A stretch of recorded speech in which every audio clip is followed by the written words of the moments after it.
I looked around my hometown, Belfast, in the mid-'80s, and I thought, well, I can't just do things idly. It's kind of too urgent. You just really gotta get involved. But how? I mean, I'm not a peacemaker.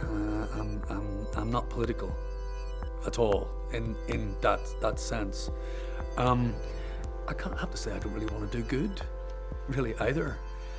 And of course, I'm not a social worker. I had to figure out a way of connecting with what was going on around me in the mid-'80s in Belfast and kind of doing something, but it had to satisfy me. I had been involved in theatre because it meant something to me. I was beginning to question its value, but it didn't mean to say that I had lost interest entirely.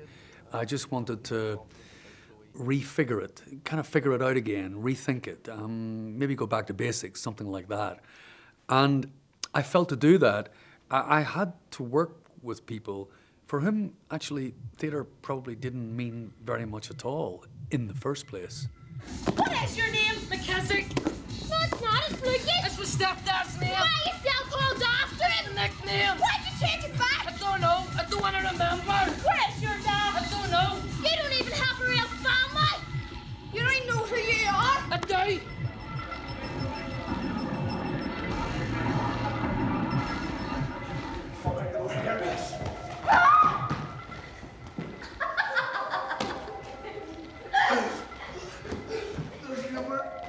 Streets that I was working in, and a lot of the streets throughout Belfast in that period, were unsafe places for everybody. But for kids to have a place where they could play creatively, they could get involved in creative learning programs, well, you had to really work to create that space because there was a hell of a lot going on the streets, and a lot of it was nasty and very threatening. To everybody, but particularly to the well-being of kids. So I was working with people who were just trying to look after their kids, just keep them safe from harm. What happened is stopped in the mud to start off. Yes, now, that's interesting you should say that, Tomas, because we have noticed your abysmal failure at this game over the past couple of weeks. I loved workshops and rehearsal environments, where myself and other professionals were just, playing silly games. A lot of them children's games, actually, and concentration games and focus games. There's a big aspect of fun, and I found it very liberating. So that was my starting point when I worked with kids. I thought, okay, I've got to entertain these kids, but I'm not a clown. I'm not a performer for these kids. I'm going to play games with them. I'm going to try and create an environment with each, which is initially pure fun. They kind of will want to turn up for the second workshop. In fact, the first workshop, all fun and games. Maybe a few little structured role plays or acting games, but largely fun. And keep it that way for a while, but then start to grab onto little fragments of stories and then persuade kids that it was worth telling a story and that we could then start thinking kind of structurally and say, okay, how's this story going to go? Who's going to play what? What are we saying in this story? Who are we playing it to? Who's our audience? And starting to think through original stories. So always keeping an element of fun, but always working towards encouraging them just to speak. Say something about yourself. And very often, really all the time, kids would say things, chance things, that they would attach no importance to at all, which I would find quite startling, because for them, they were everyday things. And I would grab something and then want to amplify it, want to go behind it, and want to go beyond it. And it would be a starting point for what would become an original story. Can you tell me a little bit about what you're doing just at the moment? It's a play called ID, and it's all about ourselves. And my idea of theatre would have been just sort of, I thought it was for snobs, and I had never been to theatre, just watch anything, so it was surprising, to see these people, you know, just a few years older than me, doing what they were doing, and then for them to be able to teach me and for me to be able to pass it on to other young people. I'm Jade, Assistant Director to KIC. I started off just a member of the group and then worked my way up, and now I'm Assistant Director. I first met Jade in 1997 when she was 13 in a project in North Belfast in Manor Street. It was a project, it was actually in Rowe Street, where there was a community house right by the peace wall in Rowe Street. The peace wall between Jade's community, nationalist Manor Street, and loyalist Manor Street on the other side. And I had been invited into that area because, again, it was one of those areas that just simply wasn't safe for kids. First of all, I think it was just because there was nothing else to do where I lived. There wasn't anything to do, no other sort of clubs that I was in, and I had fun and I enjoyed myself, and it was good meeting other people, other kids the same age as me from different areas and stuff. So I liked the social part of it to start with, and yeah, it was different. It was really strange, but in a good way. Well, for me, I thought strange was good. What I recall is, you know, a kid who was kind of very joyous in the way she went about the work, but quite steely. There was always, you'd see a brain working, and it was one of those kind of like intuitive kind of theatre brains. She kind of knew what worked, actually. From very early on, I could see that. A very live wire performer, and then she was, you know, small and wiry, and yeah, there was something very joyful about the way that she kind of participated both in the process, but also the way she performed in portrait work on stage. She spoke in a way that was very endearing.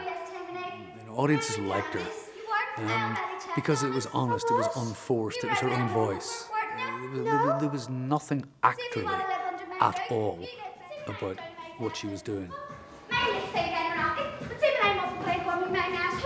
I'm not bored. I can tell you how many farts on our wallpaper, how many cracks within our ceiling. See, down in Clinville, I have so much freedom. I can do what I want. It's where I live. It isn't half. My man Dad ran a church those, trying to get the last word in.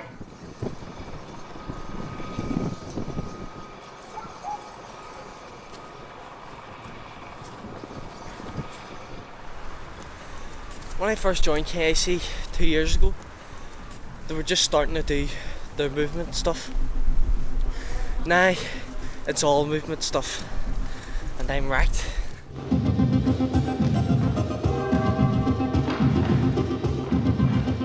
The stage is a kind of it's a place where they're kind of profoundly visible to themselves. They have a real sense of their power, particularly the power of their imaginations and their creativity. And it means that the forms that I'm making, the forms that I'm working with, they're fresh. They have to be fresh. I mean, because I come from a theatre background, well, that doesn't really influence a lot what I do. I use probably 3 or 4 core experiences that I've had working with, say, very good directors. They kind of filled me with a sense of, well, theatre's about truthfulness, and it's also about community. It's about connecting with people. It's about creating a sense of magic, a sense of awe in an audience. It involves them at that level. And some of my best experiences as a professional theatre practitioner with professionals was working in environments where it was having a profound effect on the communities we were based in.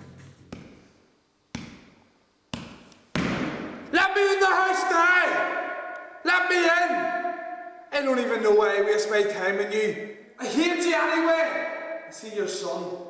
He's a fat piece of shit.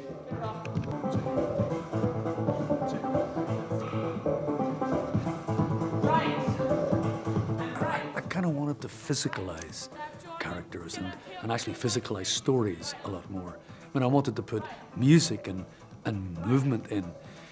because I didn't want to do performances that were kind of like, yeah, we would improvise so that we would end up producing something that was a play. I didn't want to do that. If we start off having fun and being really open and kind of crazy, well, then we should be moving towards forms which are kind of fresh.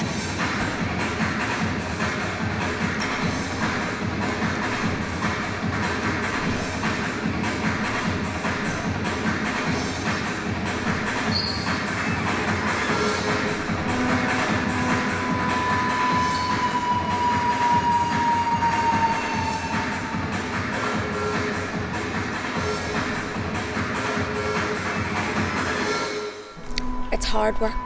You have to think a lot and you have to be concentrating a lot and you have to have commitment to come back every week and do it again and again.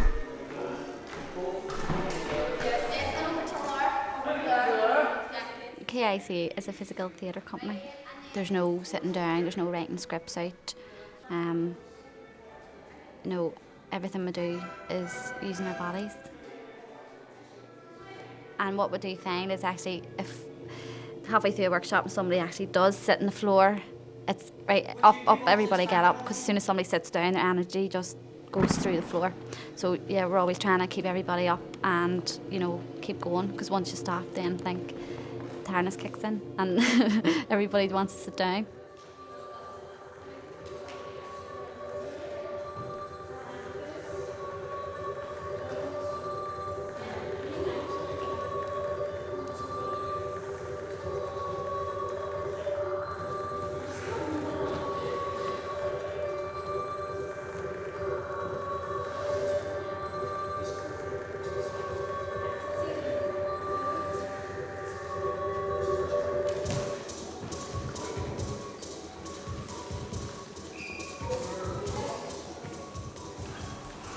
There's a place where I go. It's dark, but I can see things clearly. It's late, but everything's blurred. I feel safe here, and yet it is here that I am most vulnerable. Sometimes it is peaceful here, other times it is a chaos. I'm alone here, and that frightens me. I'm alone here, and that calms me. Here, everything contradicts everything, and yet it makes sense to me.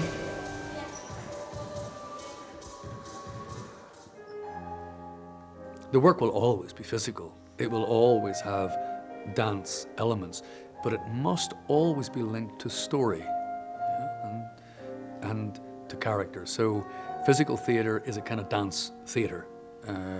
You know, there are very few professional exemplars of that kind of work.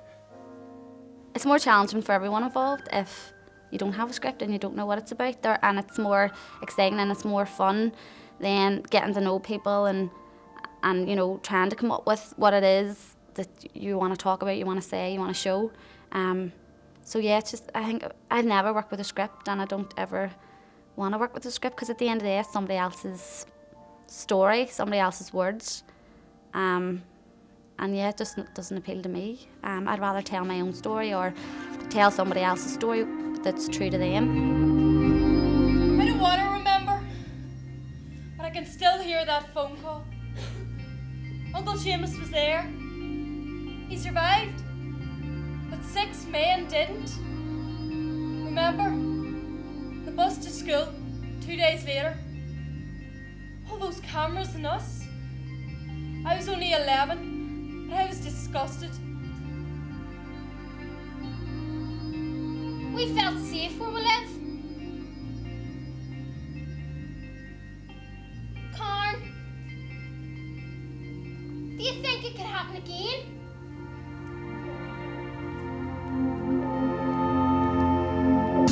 Karen, 16, Loughlin Island. No matter who tries to destroy it, it will always be my own paradise. Me, strong in mind, independent life, and sexy in body. The work KIC do has changed an awful lot in the past 3 years. We worked mainly talking to each other, expressing our views through words. Now it seems as if we're bored with words. All our work's through movement.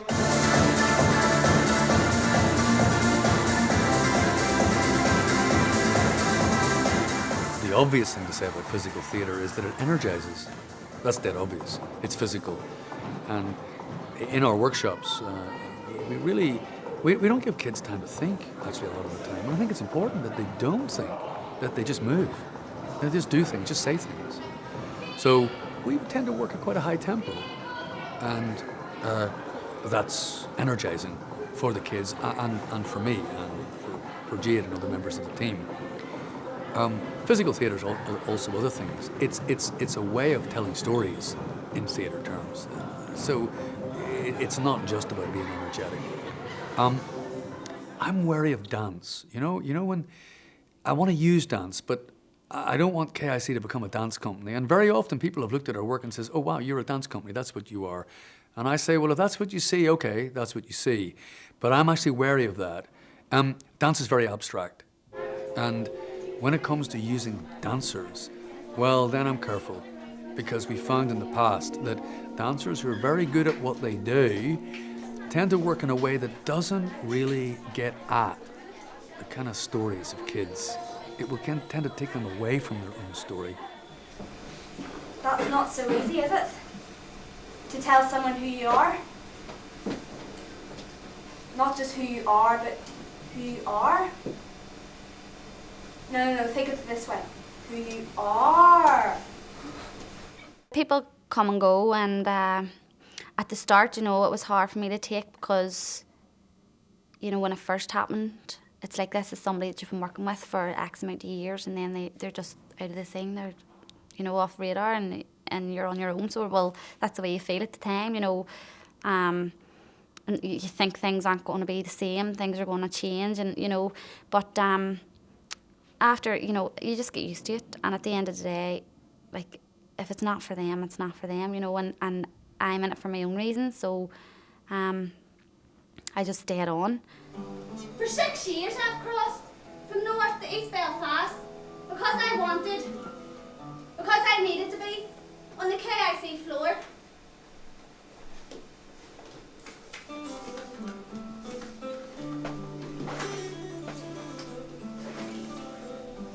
In that time, many young people crossed the KIC floor.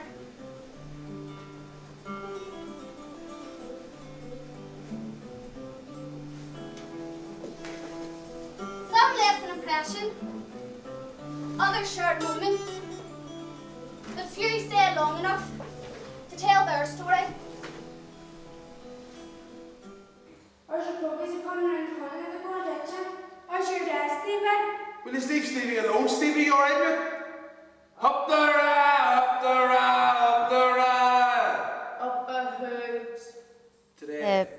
The stories that we tell are personal stories about the lives of the young people who are in the group at that present time. So it is fun, but you have to be willing to share an experience with the rest of the group.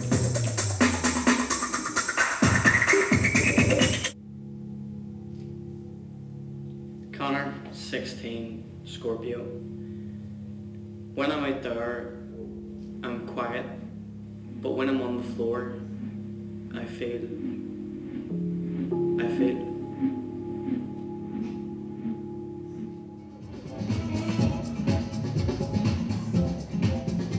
You have to be wacky sometimes. You have to be out there, and you have to do things that maybe you don't usually do, or maybe things that you don't actually want to do. I'm Connor Jordan. I'm 19, and I've been working with KIC for 3 years. Before I was in KIC, I was kind of younger, and I was meeting, kids that were, maybe it's going to football. You're meeting just normal kids that might, they're into certain things, and, with KIC, they're kids that are a bit more, they think about things a bit more, and, I don't know, they're different.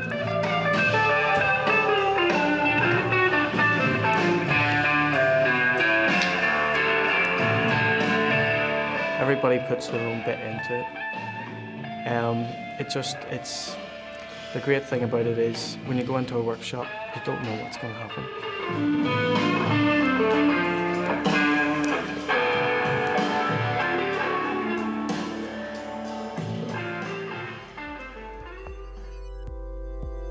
learning disabled.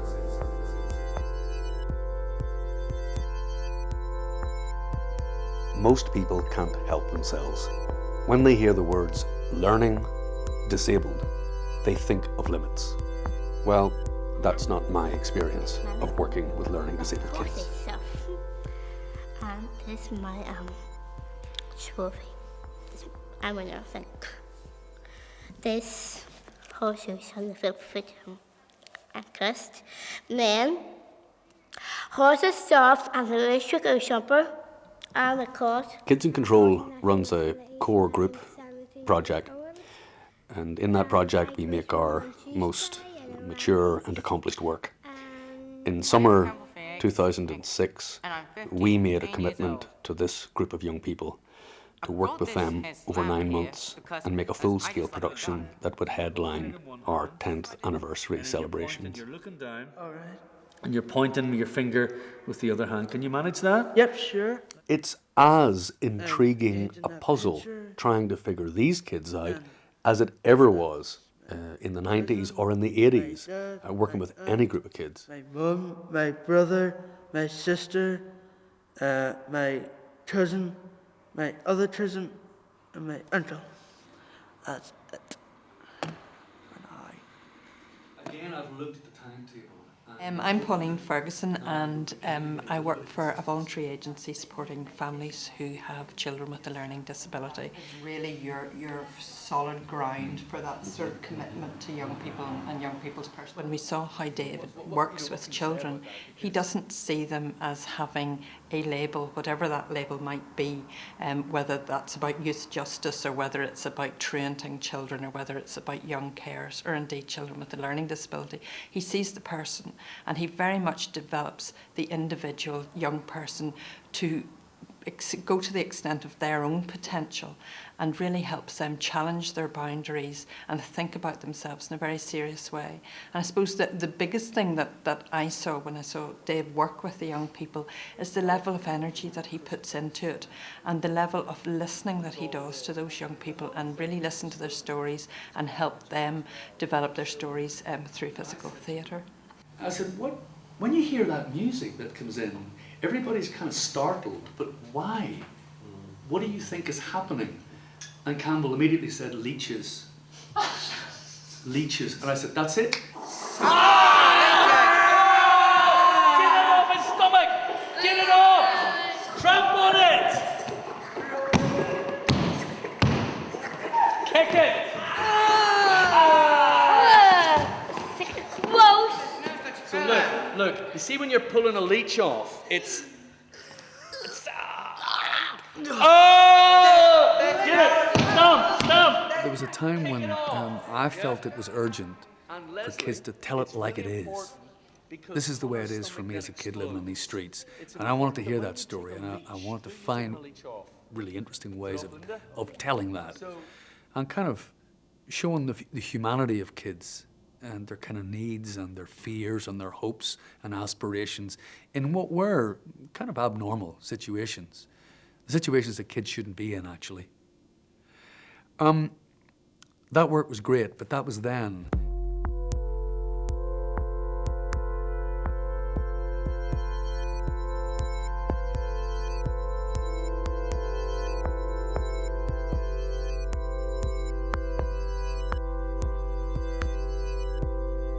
When people talk about, and they do because they've observed it recently, the transition that KIC is going through, there's something in me that balks at that.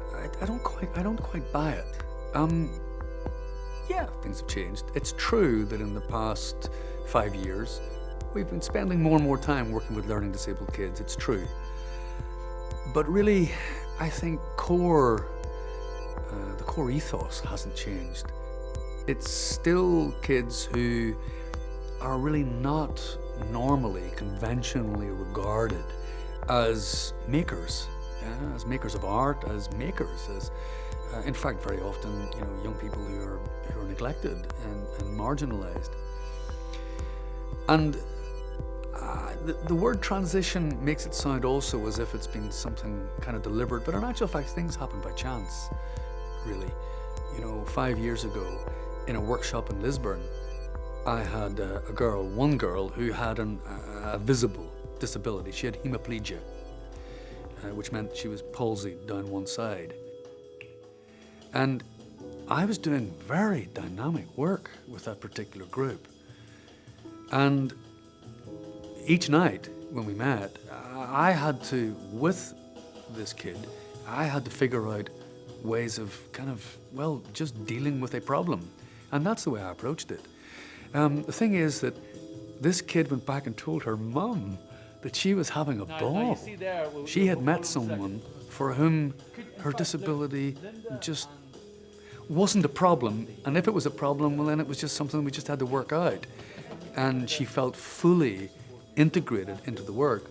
Now, it just so happened that that girl, Erin, was the daughter of Pauline Ferguson. And from that project, Pauline Ferguson asked me if I would consider working with a group of learning disabled kids.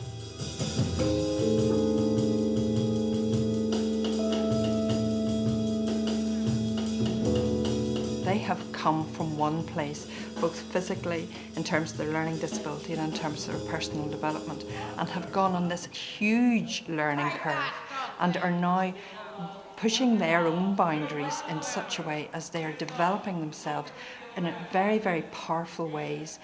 As I say, physically, we have young people who physically would have been unsteady on their feet, would have been very, very slow in walking, and they're now running about on stage, and I'm just sitting there with my mouth hanging open. But also young people in terms of their ideas and their thought processes, that through this physical theatre work where they're being asked to take on an idea and develop it within their own capacity, but also pushing them and challenging them in a way that they're showing that actually they're much, much more able than we ever thought. They have thoughts that we never could have imagined, and they've skills that we never would have seen except for this experience. So it's incredibly exciting for me to see our young people who very often get left on the shelf, who very often people sort of say, oh well, you know, that's all they're able to do. And because of the way that Dave's supporting them, encouraging them, developing them, they are actually, in all aspects of their lives, actually much more able and are being taken much more seriously. Get that right now. Take the strain. Jared, go for it. Keep taking the strain, Leslie.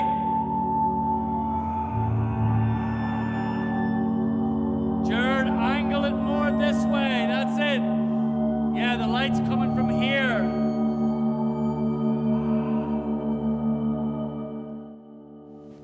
Of course, there are differences working with learning disabled kids. I mean, but there are advantages most of the time. You know, I find working with learning disabled kids, I really don't have to motivate them. There's a kind of hunger, they want it. They really enjoy striving. I often find that they've got a strong will as well.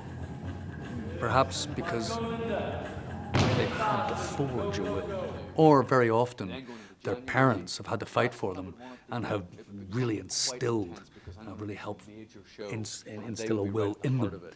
But I reckon by January, they're going to know the ropes, and I'm going to know them so well, and they'll have a really good foundation in the way that we work. So, does that sound a bit too much? I think you would enjoy that. Yeah. It's just so good for their confidence. Yeah. Yeah, I think so good for their confidence. Yeah. It is a big confidence builder for them as well. Yeah. So it is.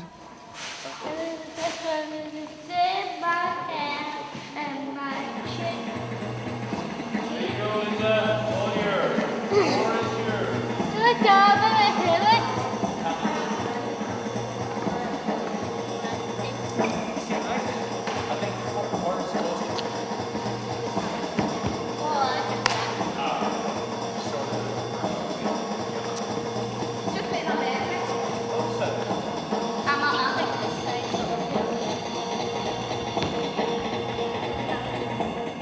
I've always enjoyed trying to figure kids out. But with this particular group of young people, I really enjoy the puzzle. I mean, what are they thinking? How do they apprehend reality? How is it they see things? When they can't communicate with me in words, how can I get to understand them? How can I give them other ways of forming their thoughts if they can't articulate in words? It's just an enthralling, energizing puzzle. That's it, Al. Arms out. That's it. Arms out, Al. Really wide though, Al. Stick that other arm up. That's it. I think this is probably the most rewarding group that I've worked with. We seem to travel miles in the 2 hours, 2.5 hours that we have with them. At every workshop, I come away feeling good.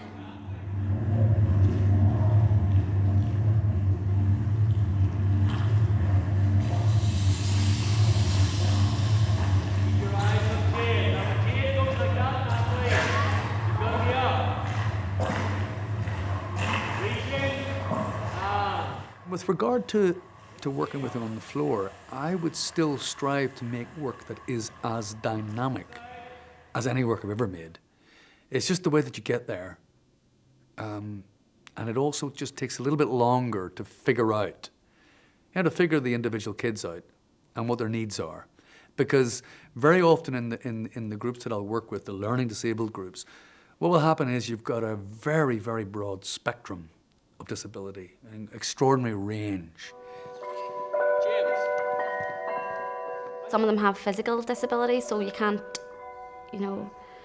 give them all the same move to do like you can with any other group. I can go into any other group and sort of just show them moves and they would copy me or whatever, but it's very specific. You have to give them specific moves, that they're able to do, each individual.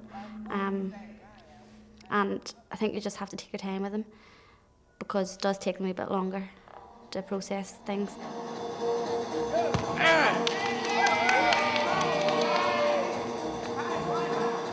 During any time of the workshop, we don't go easy on them or, not really. We push them as much as we would push any other kids in any other workshop.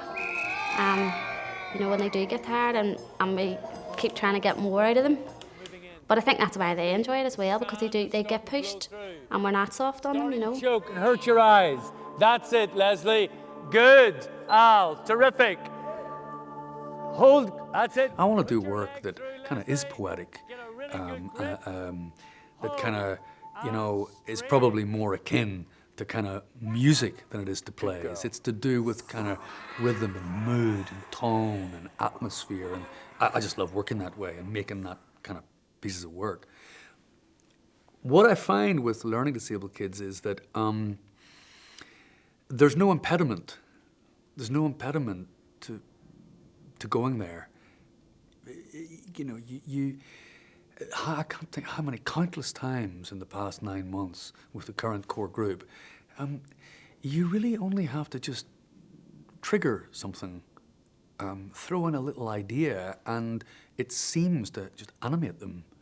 And off we go. And also there's no questioning after, what does it mean, or what's the story? I don't get it. There's none of that. Now, the challenge of working with what I suppose I can most conveniently describe as normal kids, although very often in kind of extraordinary circumstances and in kind of very often very difficult kind of community environments.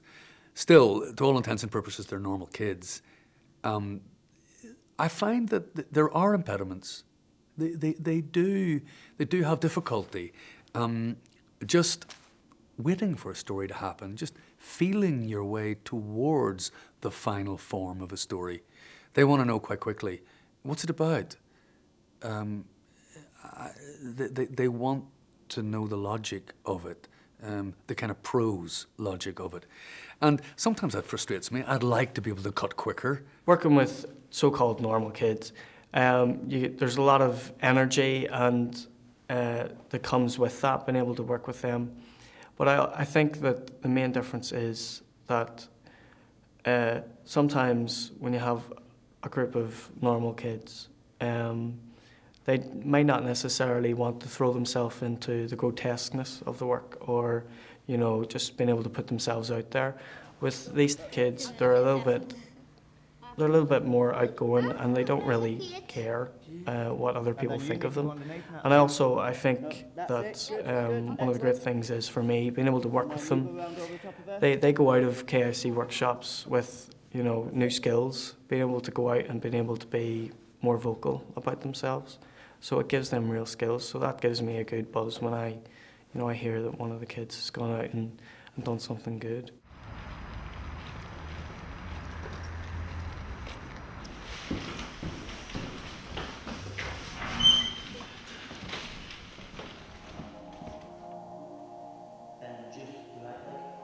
On a Wednesday afternoon, I'm working with a group, and I'm focused on the group, and you know, and then Connor comes in later on a Wednesday night, and I'm working with Connor. I think they're both challenging in their own ways. Like, working with Connor is challenging, as in it's pushing my body to the extreme, like seeing, you know, just what movement I can do with my body or with both our bodies. I've never worked so intensely with a learning disabled group before, so it's challenging in that way because, yeah, you're pushing them as far as they can go as well, you know, but in different ways than what I'm pushing Connor. I'm pushing Connor to lift me and throw me about in ways that, you know, he hasn't done before. And then with the group, yeah, you're trying to get as much out of them as you can, and then it's completely different mentally as well because your focus is on them, so much on them, you know.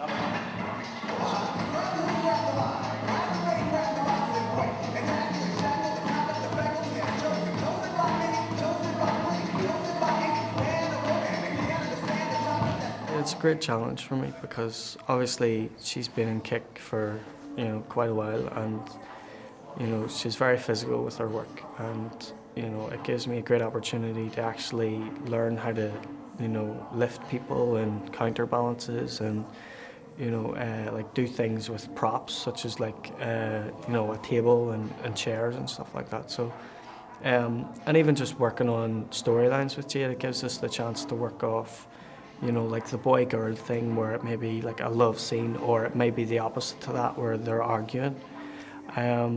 So it gives me a chance to actually being able to put together certain, you know, scenes with her.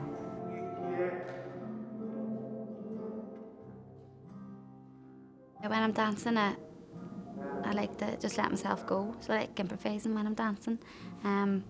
Just see what movements I can do. I feel like free would be the word that comes to mind. And I like dancing because it makes you feel, you know, strong and powerful. I don't know, I feel like I can express myself a lot more with movement because it's so varied and it's so abstract as KIC's work is.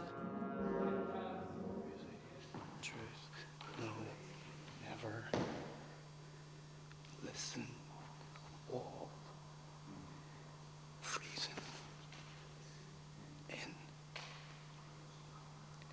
ours,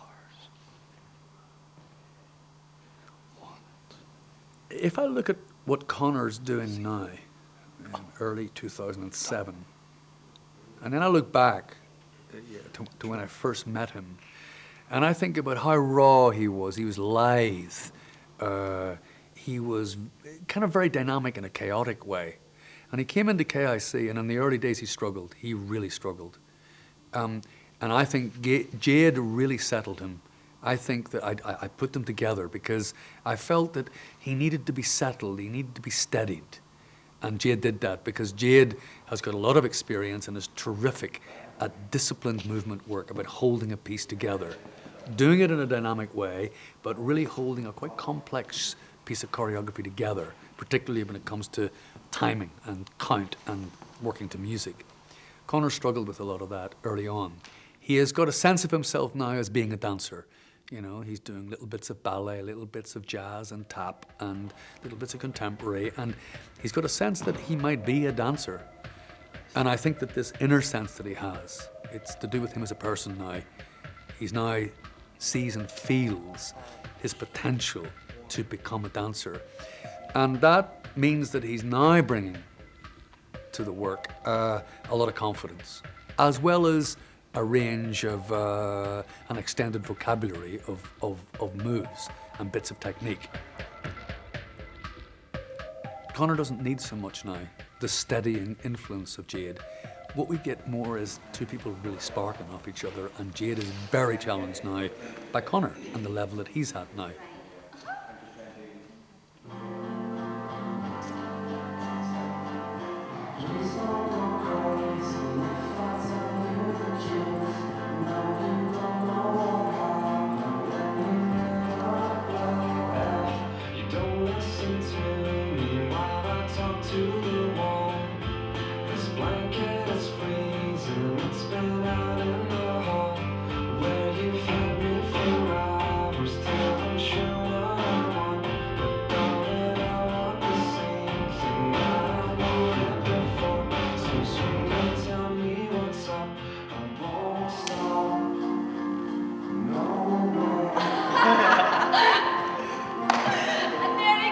Please keep your hands down and stop raising your voice. It's hardly what I'd be doing if you gave me a choice. It's a simple suggestion. Can you give me some time? So just say yes or no. Why can't you shoulder the blame? 'Cause both my shoulders are heavy from the weight of us both.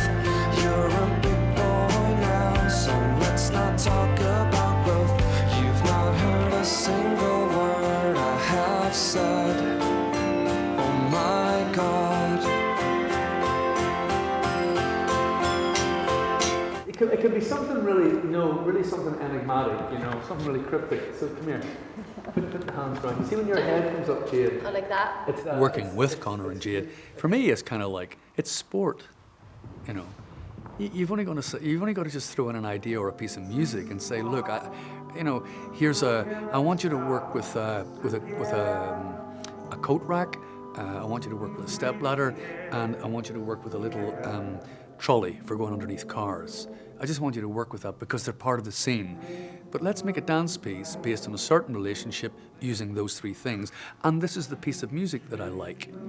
And that's sport. That's fun.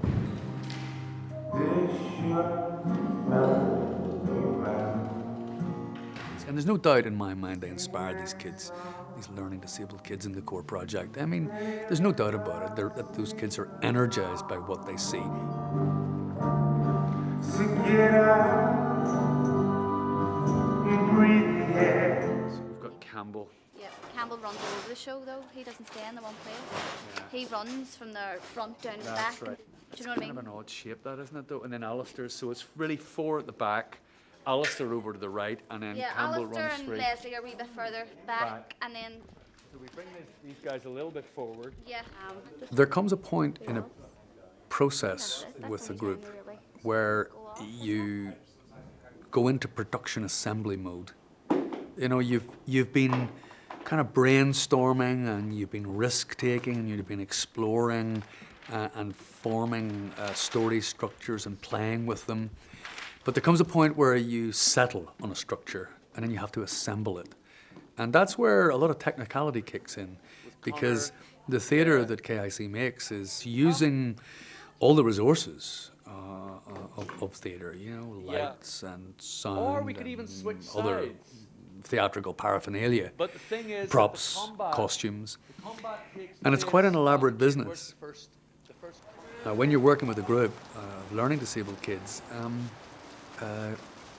you've got to take what they've been making on the workshop floor and kind of transplant that into a theatre environment. And that's kind of fraught with danger. I mean danger for the piece, not for the kids. There's your whole list and the whole wide world. It's the day of the performance, and the kids are naturally nervous and excited. I'm nervous as well. Just in case things go wrong, even though I know they won't because we've rehearsed the show so many times and I know it's going to go well. Campbell, you've been working with Kitchen Control for almost a year, yeah? Yeah. And tell me what the experience has been like for you. It's inspiring. Really inspiring. So inventive and clever. And tell me a little bit about your dancing. I saw you dancing yesterday on the Yes, floor. I love dancing. Very much. I love dance. Dance is one of my favorite songs that I pick up. My favorite song when I dance in the dark and I sing. Dancing in the dark. Mm-hmm. Do you enjoy the other kids that you're working with? Do you enjoy the dance element? Do you enjoy the lights and the stage? Oh, I like the lights and I like the stage of it. These kids have got their little anxieties, little butterflies in the tummy, and I think that's good, because I have. So what happens is Jade will also hold this up for you, and you'll just climb underneath, then get up and hold your head. Yeah. You know, you're kind of risking all when you move from a workshop environment, which has become almost like a laboratorium for many, many months. And then you're taking something that you've made there and you're putting it in here, and then you're adding all these other elements in. Well, that's risky. The chances are it's going to be all right, but there's also a chance that some of it won't work. What has to happen, Campbell, when you've got to get down there, you just have to walk along this here. Yeah? Yeah. So you just walk along that. So can I see you do that and just get to the bottom? The first thing that the group has to deal with is the dark, because they haven't been working with any lighting extremes in the workshop environment.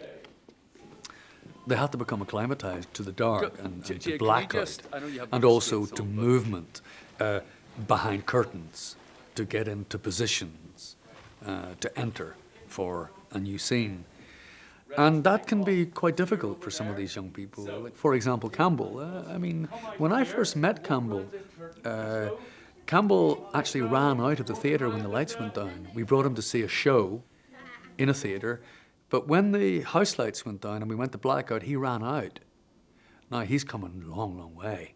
But still, I feel, just got to be careful.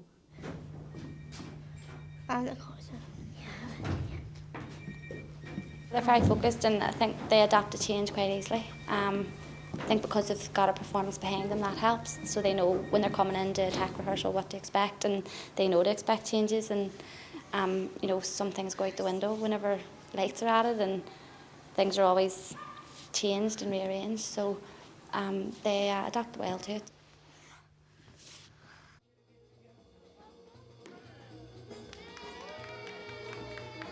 So Leslie's just gonna walk to about here. Yes, yes. And you're gonna actually, you see where Connor is there? See when Connor comes out with his brush? Go ahead, Connor. That's the corridor, look. And out you go, Connor. As soon as he's gone, then you come through like that. And you walk in like that. And everybody does the same. Okay, stand by from the top.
I suppose there is a story.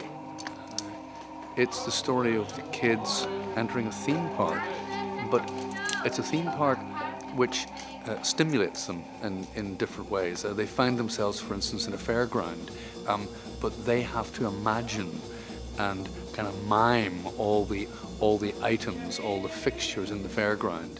And then they find themselves inexplicably inside a PlayStation, and they have to go through different levels, and they're set different challenges so that they have to respond at each time on the journey to a new set of stimuli. And really the story is them kind of finding their way out through the other side. Burning sandstorm! Stand by. Smoke machine. Stand by.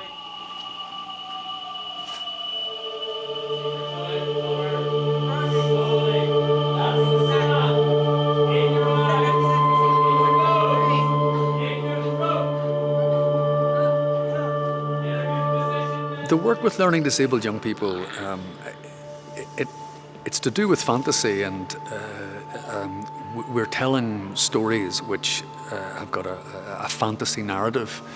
But within that, there is still the same search for personal portraiture. You know, the young people are placing themselves into the fantasy, and I find that really exciting. That's a new artistic departure for me as a theatre maker, and that opens up a whole new set of possibilities.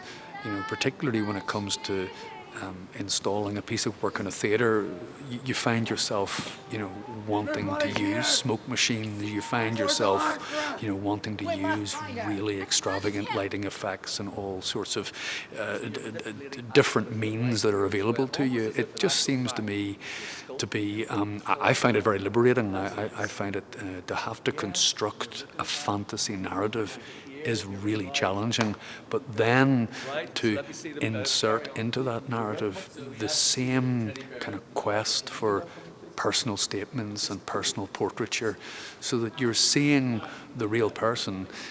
They have just placed themselves into a fantasy narrative, and I find that really exciting. You're going to give them your best performance, aren't Yeah. you? Your very best. Eh?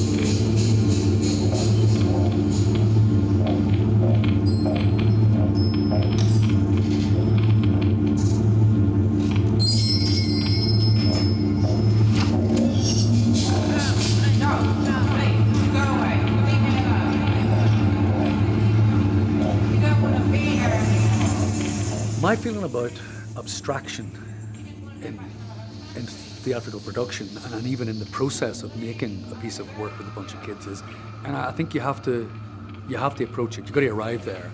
I mean, I don't start with abstraction.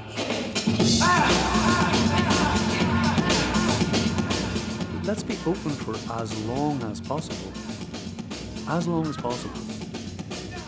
And let's encourage kids towards thinking abstractly, to be thinking symbolically and metaphorically. Let's move towards that.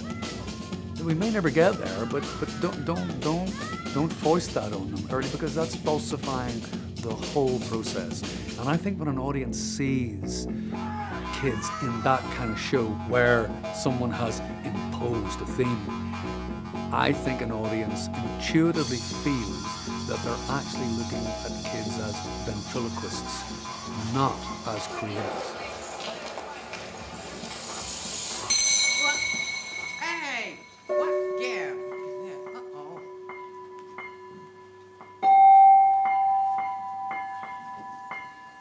All right, we're circles, man. Circles, man. Ha! So, rings. Ha ha! Dave seems to bring special things out of Natalie. She would tend to be retiring if she's out in public, whereas now she seems to be more open. She's not afraid to talk to other people and express her feelings as such. My favourites would be to have a boyfriend, live in a mansion and become a pop star. It's extending her, which is very useful for Leslie. And obviously with Down syndrome, her mental capability is not as good as maybe it might be as a normal child. And to see her lead in this sort of forum and maybe be a prompt at times for the rest of the group is excellent, and the responsibility that she has to take on, the response to discipline, the response to leadership, and then working within a group as well. The group ethic to me is everything here. I'm very excited about the show. I think that where we've got to is a really strong, imaginative idea that we're working through, the idea of the virtual reality world and the reality of these young people as they apprehend what we call the real world.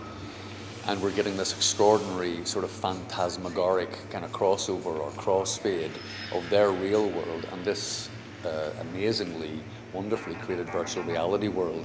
So I think we're doing something that's very imaginative, very daring, but I think we're saying something about the reality of these kids.